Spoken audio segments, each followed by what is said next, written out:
My name is Dr. Khaled Salmay. I'm a family doctor from London. Today we're talking about lockdown loneliness. It's unprecedented, the amount of people staying indoors.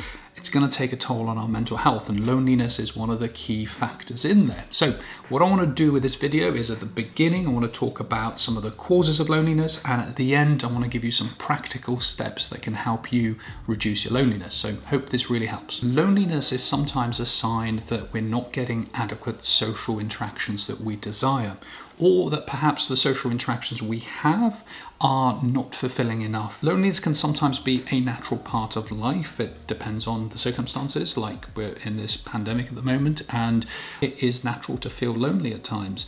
It's only if it becomes prolonged, the feeling, or if it's part of a cluster of other symptoms, low mood, anxiety, in which case I would say speak to your family doctor or mental health professional. Now, the first thing I would recommend is try and find a new hobby. Find something that you've always wanted to do or something that you've never done before and work on it. So that means reading, drawing, journaling, knitting, if you're into that, or video games, anything that you can spend a bit of time on and it helps you relieve some stress. For me, video games are really good because I can just switch off and focus on that, but also I like to do some creative things, so that means making these kind of videos or doing a bit of reading. So creative hobbies are also really good because we can sometimes get lost in those tasks and really enjoy them. So I would say if you can find something that's creative, that's a hobby you want to do, and do it. Give yourself the time to do it consistently. One of the things with hobbies is that people want to do them, but they do them a few times and it doesn't feel great, so we just give up. But if you persevere, then in the long term, the enjoyment of that thing will be a lot greater. So give it at least a month before you say, I don't want to do that. My second tip is to try and have some routine or some structure in your day-to-day life, especially in the evenings after you finish work.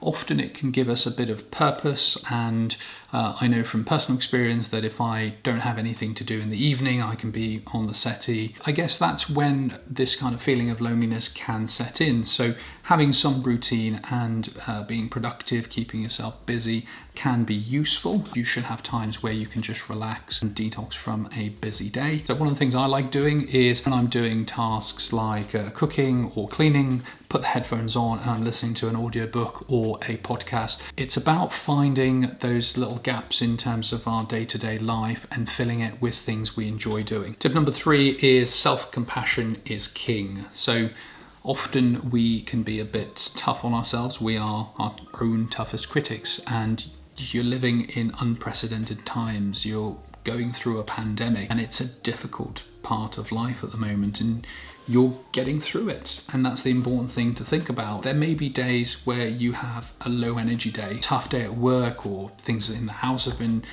really bad.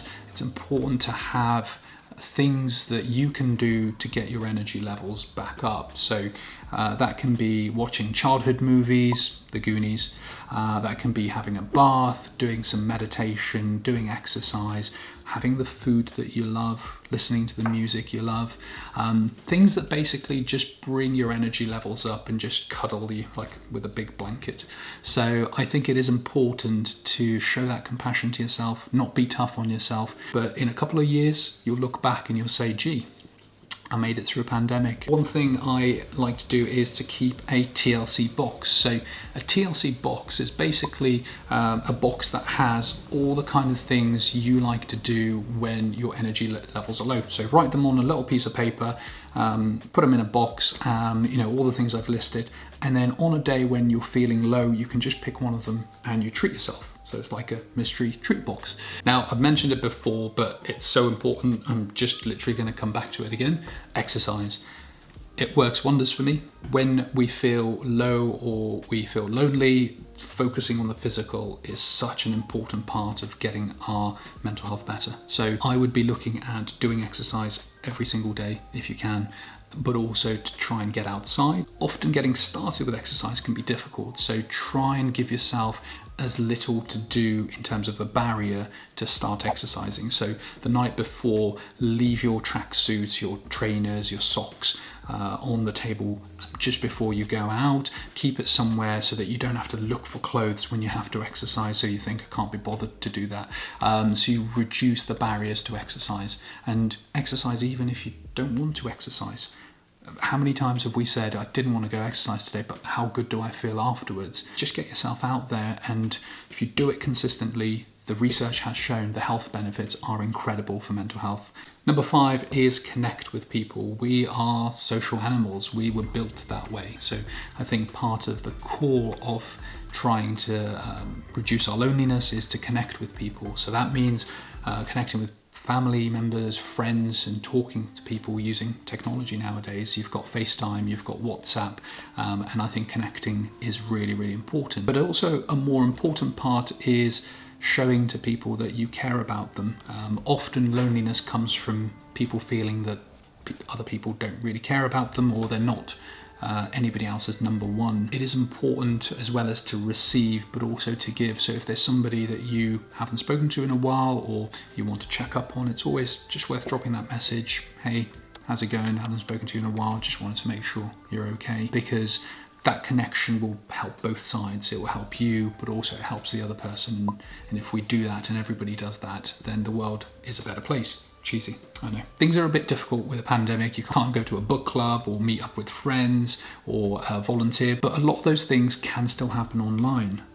There are lots of forums. If you've picked up a new hobby, might be worth having a look if there's a Reddit forum. For me, I love the film Blade Runner, and there's actually a game about it. Came out in '99, and as a kid, I loved this adventure game. So there's actually a forum for this game, and I spend my time going through the threads and talking about the theories of the ending and basically discussing that. And that's just a silly hobby that keeps me occupied. And I think similarly for you, everybody has their own hobbies and things they love. You'll find a way to connect with people online, and I think that's worth exploring. We're almost there. Number 6 is avoid triggers. You could be doing so well with all of the other things we've talked about so far, but if you're doing these trigger things for your loneliness, for your mental health, then you're going to reduce the chances of them working. Number 1 is alcohol. Alcohol's a depressant. Try and reduce your alcohol intake. Stay within your government's recommended amount per week.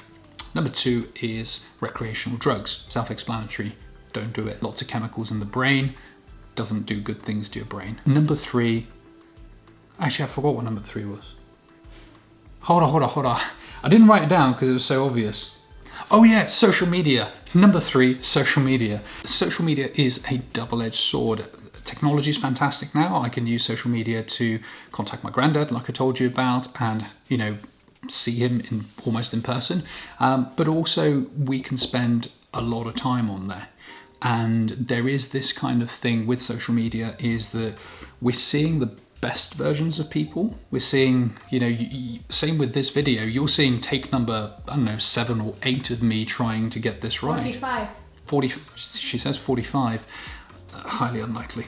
But the important part is that you're not seeing the natural version of things. You're seeing just the best version, and sometimes that can make us feel a little bit rubbish. So with social media, I would say moderation is important. If you notice it's not making you feel good, put it to one side. And along with social media, I have to talk about the media. I see my parents watching Sky News or whatever news channels they're watching a lot, and I don't always think it's good, because it can sometimes just be too much information, too much fear. I think it's good to keep up to date, but when there's too much of that, too much negativity, it can start to affect our own mental health. So I always try and tell them, have a set amount of time per day where you can keep yourself up to date with the news, and then switch it off, do other things, watch nature programs. Too much news, too much social media, not good.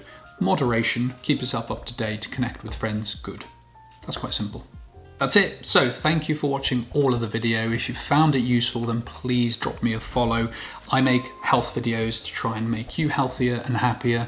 And more importantly, if you've got tips that have worked for you, for your loneliness, and they may help somebody else, then please leave them in the comments below. I will see you on the next video. Stay safe.